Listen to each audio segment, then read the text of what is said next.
창세기 50장 22절부터 26절 거룩하신 하나님의 말씀입니다. 요셉이 그의 아버지의 가족과 함께 애굽에 거주하여 110세를 살며 에브라임의 자손 3대를 보았으며 므낫세의 아들 마길의 아들들도 요셉의 스라에서 양육되었더라. 요셉이 그의 형제들에게 이르되 나는 죽을 것이나 하나님이 당신들을 돌보시고 당신들을 이 땅에서 인도하여 내사 아브라함과 이삭과 야곱에게 맹세하신 땅에 이르게 하시리라 하고, 요셉이 또 이스라엘 자손에게 맹세시켜 이르기를 하나님이 반드시 당신들을 돌보시리니 당신들은 여기서 내 해골을 메고 올라가겠다 하라 하였더라.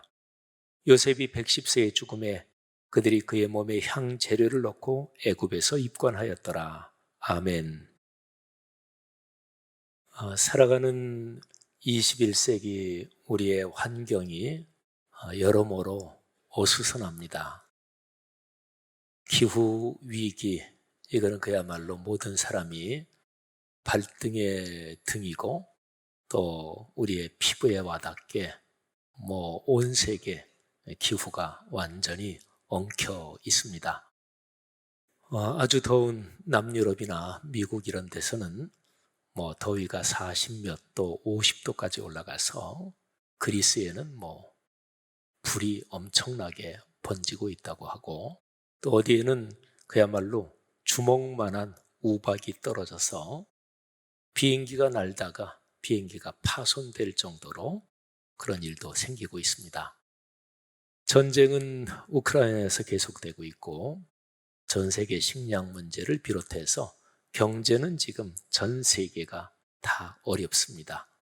인류가 21세기에 쉽지 않은 그런 시간대를 지나고 있습니다.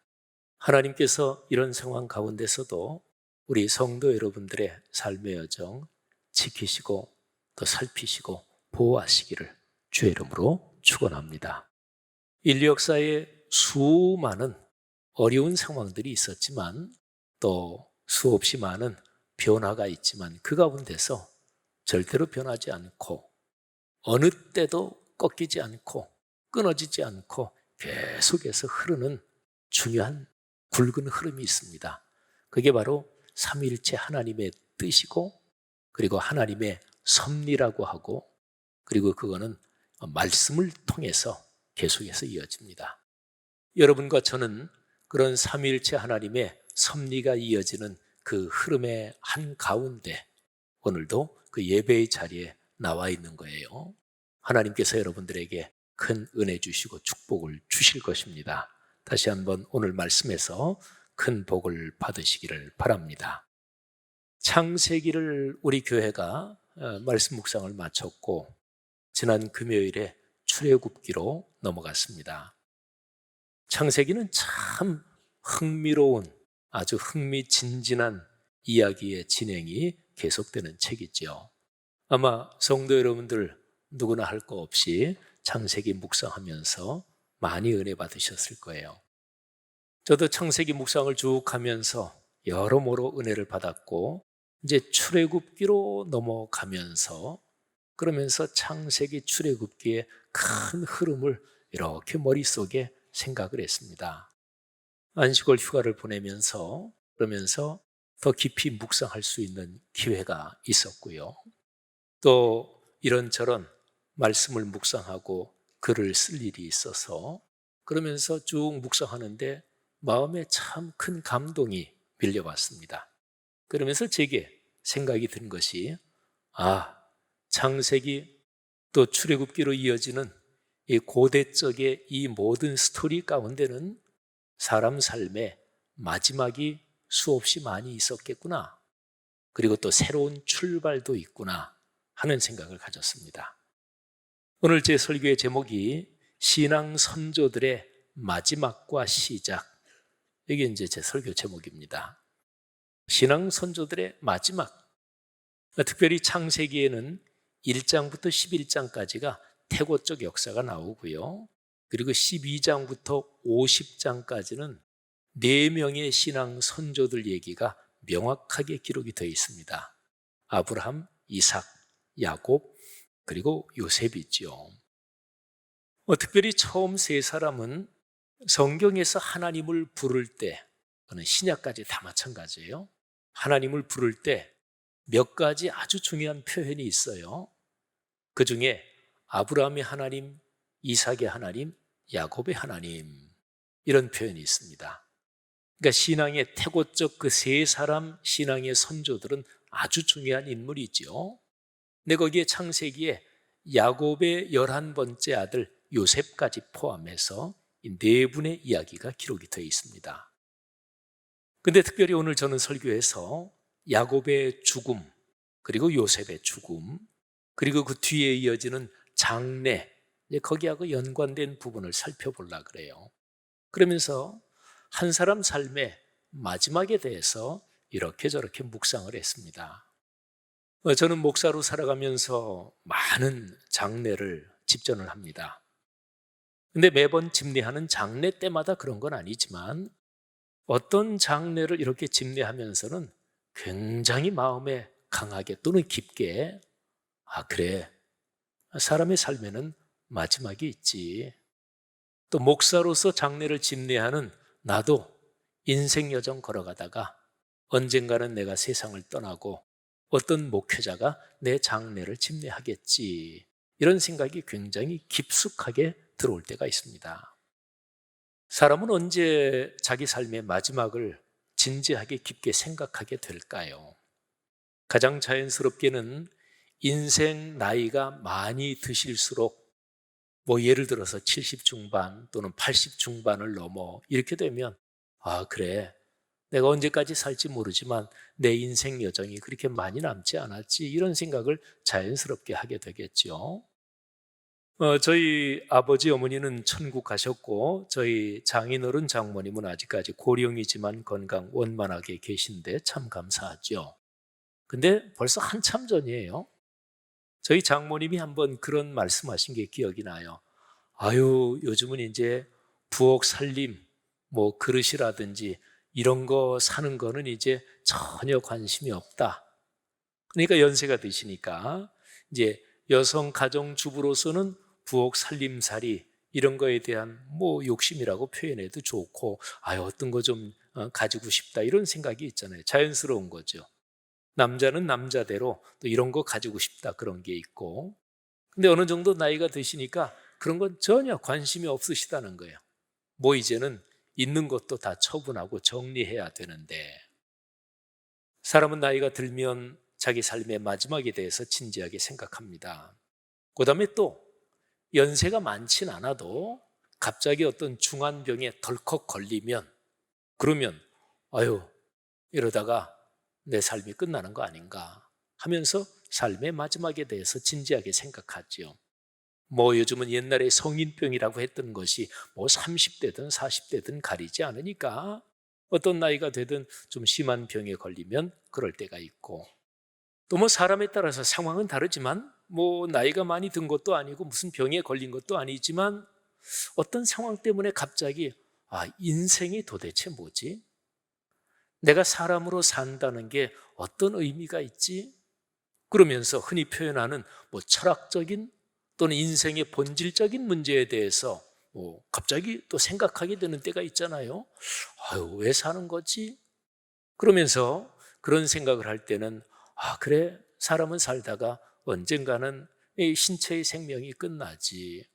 내가 걸어갈 인생에서 어떤 의미를 잡으며 살아가야 될까? 이런 생각을 하잖아요. 성도 여러분들이요, 그리스도인의 삶은 일반적인 통상적으로 생각하는 신체의 죽음으로 모든 것이 끝난다, 이거하고는 다르죠. 세계에 많은 종교가 있고 철학과 사상이 있는데 그런 것마다 사람이 신체의 생명이 끝난 뒤에 어떻게 되느냐, 그 가르침이 각각 좀 다 달라요.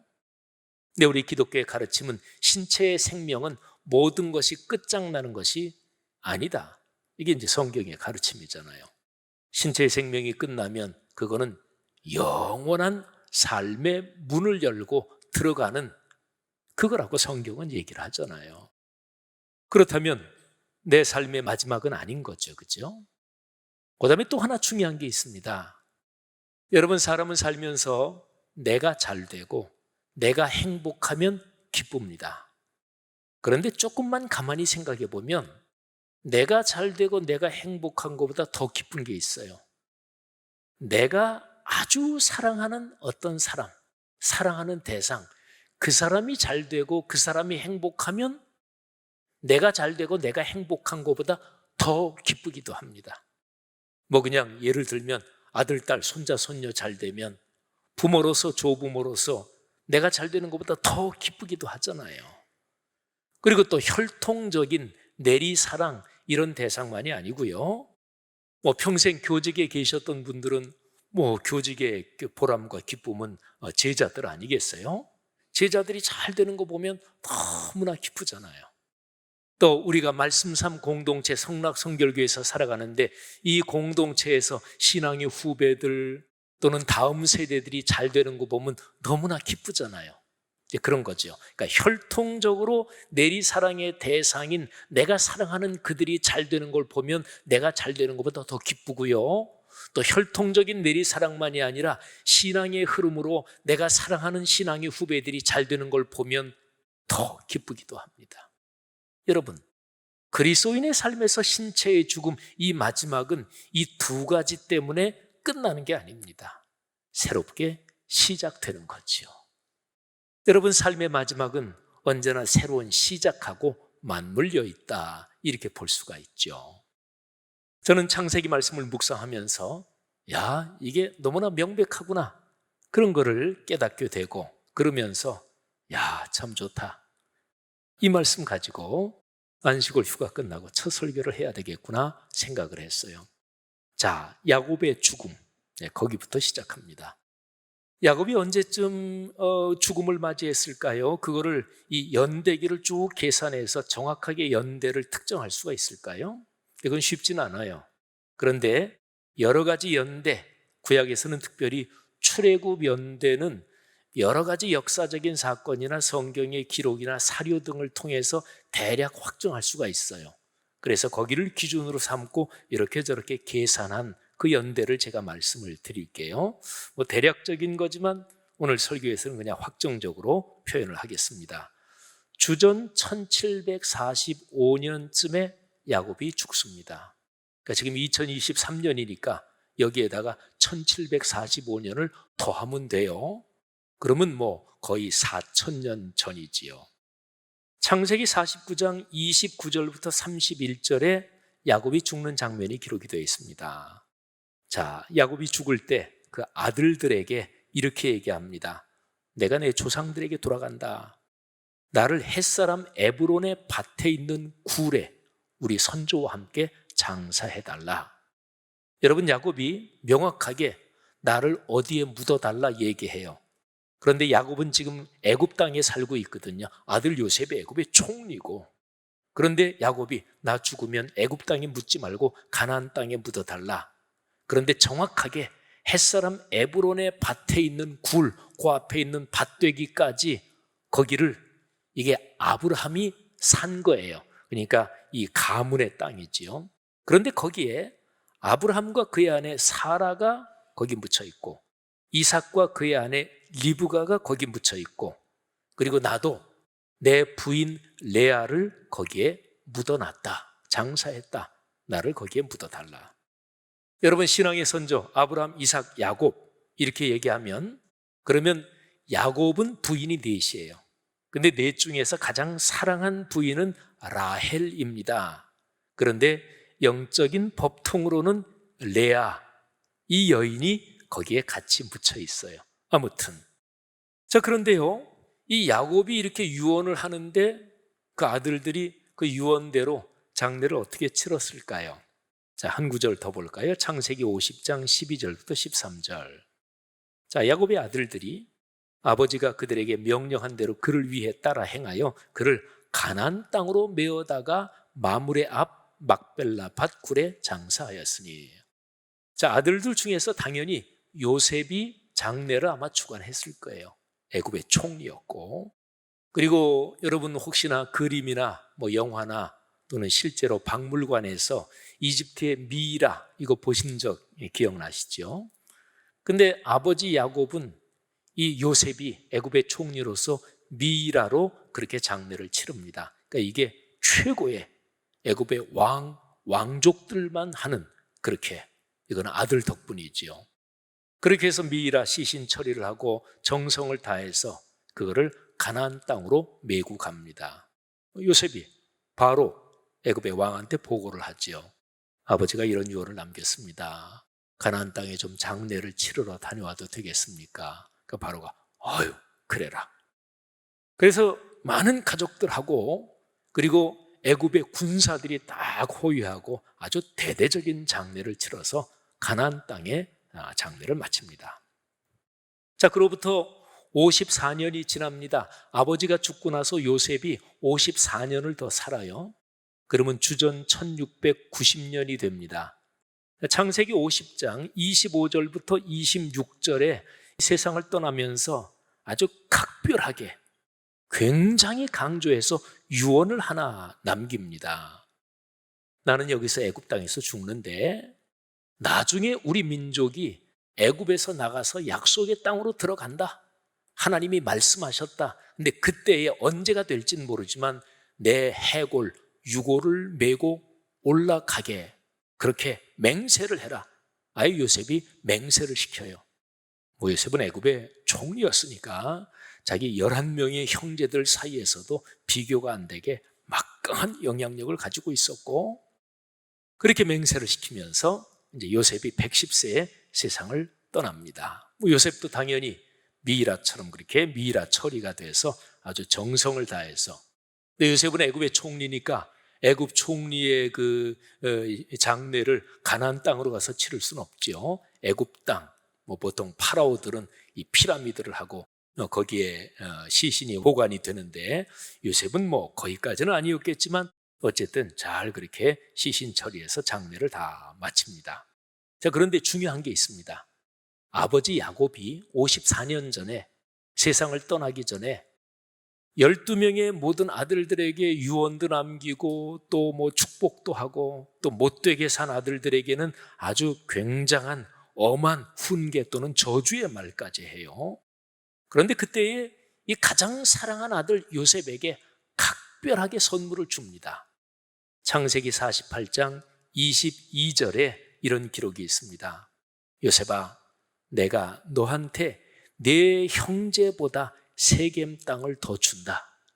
그 세겜 땅, 가나안 땅에 있는 지역이죠. 내가 칼과 활로 아모리 족속의 손에서 빼앗은 것이다.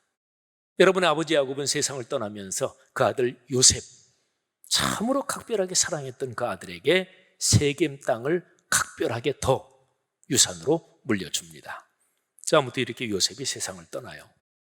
자, 그로부터 420년이 더 지납니다. 이제 출애굽을 해요. 주전 1270년 정도, 420년 후에. 그런데 출애굽할 때 그때 지도자가 모세잖아요. 근데 모세가 출애굽할 때 아주 중요하게 챙긴 일이 있었습니다. 자, 출애굽기 13장 19절 말씀입니다.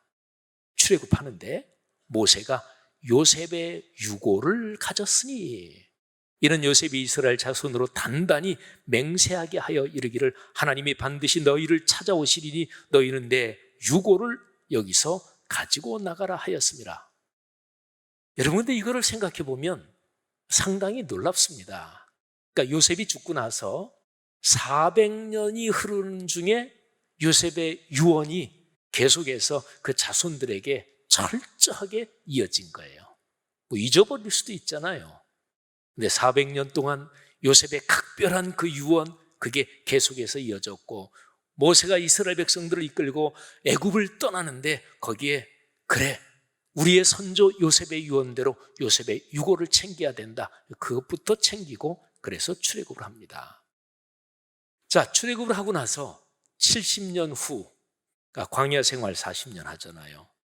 그리고 드디어 가나안 땅에 진입하죠. 가나안 땅에 진입해서 아마도 한 20-30년 걸렸을 가나안 정복. 근데 가나안 땅에 들어갈 때는 여호수아가 지도자였죠. 근데 가나안 땅 들어가서 다 정복하고 12지파에게 땅을 배분하고 이렇게 마친 다음에 여호수아도 세상을 떠날 때가 됐습니다. 그런데 세상을 떠날 때가 된 여호수아, 그가 무슨 일을 하느냐? 아주 중요한 일을 합니다. 여호수아서 24장 32절 말씀을 보십시오. 또 이스라엘 자손이 애굽에서 가져온 요셉의 뼈를 세겜에 장사하였으니, 이것은 야곱이 베크시타를 주고 세겜의 아버지 하몰의 자손들에게서 산 밭이라. 그것이 요셉 자손의 기업이 되었더라. 자, 아까 얘기한 창세기 48장 22절을 바로 한번 더 볼까요? 내가 네게 네 형제보다 세겜 땅을 더 줬다. 이는 내가 칼과 활로 아모리 족속의 손에서 빼앗은 것이라. 이게 조금 기록이 틀리죠. 여기 여호수아서에서는 돈 주고 샀다 이렇게 되어 있는데, 창세기 야곱의 유언에서는 내가 그거는 전쟁에서 뺏은 거다. 아무튼 이 차이가 그렇게 중요하진 않아요. 어쨌든요, 여호수아가 세상을 떠나면서 요셉의 그 유고를 거기에 세겜 땅, 요셉이 아버지 야곱에게 받은 그 땅에다가 장사를 치냅니다. 이렇게 해서 여호수아서까지 끝납니다. 여러분, 모세오경, 우리가 3월 달에 모세오경 성경 정독했잖아요. 창세기, 출애굽기, 레위기, 민수기, 신명기까지지요. 그런데 구약 성경을 연구하는 학자들 중에서 어떤 학자는 6경을 얘기합니다. 그러니까 신명기까지가 아니라 여호수아까지. 이유가 여러 가지인데 그 중에 이유 중에 하나가 뭐냐면, 창세기의 신앙 선조 4사람, 아브라함, 이삭, 야곱, 요셉.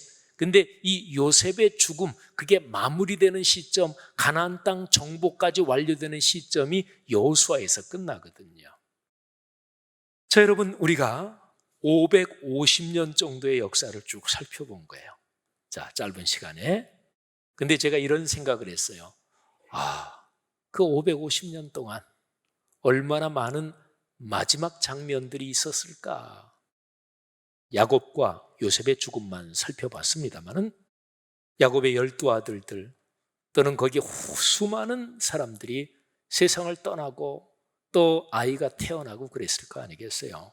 그러니까 한 550년 동안, 옛날은 지금보다 오래 안 살았죠. 그래서 대략 한 50년 정도를 수명으로 보면 될 거예요. 오래 산 사람도 있었지만, 그러면 거의 10대가 넘도록 이게 세월이 흐르면서 얼마나 많은 마지막 장면들이 있었을까요? 그런데 아주 중요한 게 얼마나 많은 새로운 시작이 그 안에 있었을까요?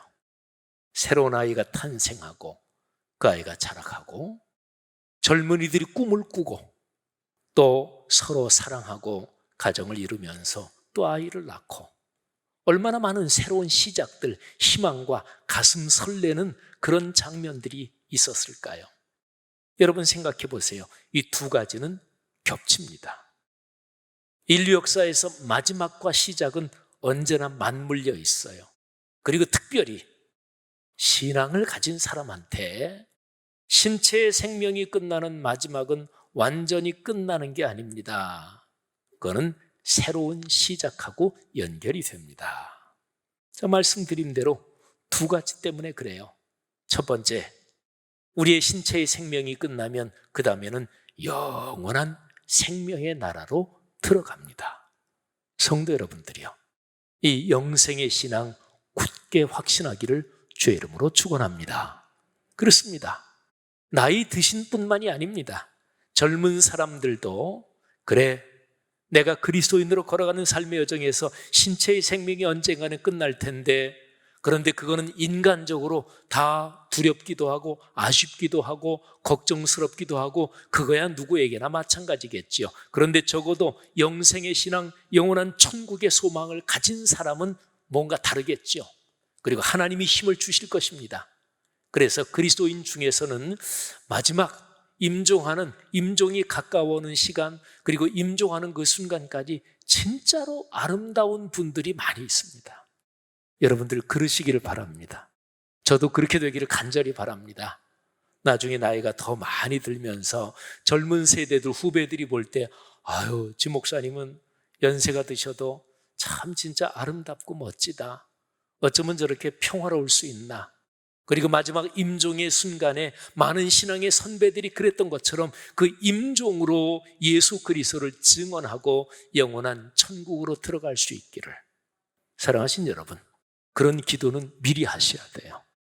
여러분들 모두 그런 축복이 있기를 주의 이름으로 축원합니다.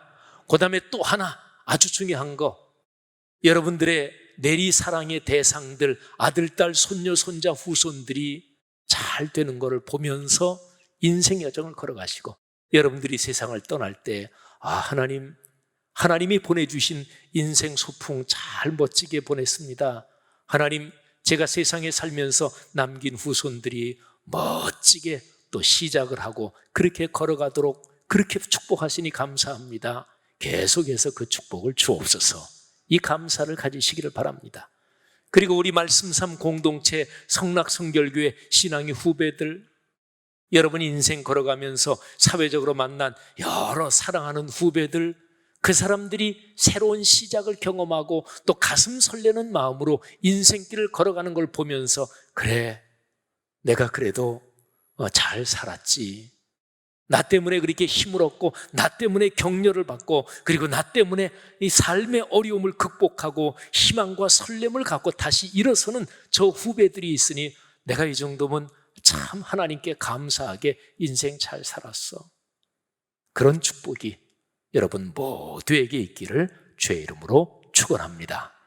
야곱과 요셉이 세상을 떠날 때 공통적으로 두 가지 유언을 합니다. 첫째, 하나님이 말씀하신 대로 우리 이 민족이 반드시 약속의 땅으로 돌아간다. 말씀의 약속에 따라서. 이거는 영생의 신앙을 말한다고 볼 수가 있어요. 그 다음에 두 번째, 나를 이 이방 애굽이 아니라 약속의 땅에 나를 묻어달라. 이거는 자손 후손 대대로 그렇게 신앙의 축복이 이어지기를 바라는 마음하고 연관이 되어 있습니다. 성도 여러분들이요, 사람은 살면서만이 아니라 죽을 때의 메시지를 전합니다. 그리고 죽을 때뿐 아니라 죽고 나서도 사람은 말을 하고 메시지를 전합니다. 여러분과 제가 걸어가는 모든 인생 여정이 신앙 선조들의 마지막과 시작, 그 아름다운 장면들처럼 그렇게 복되기를 주님의 이름으로 축원합니다.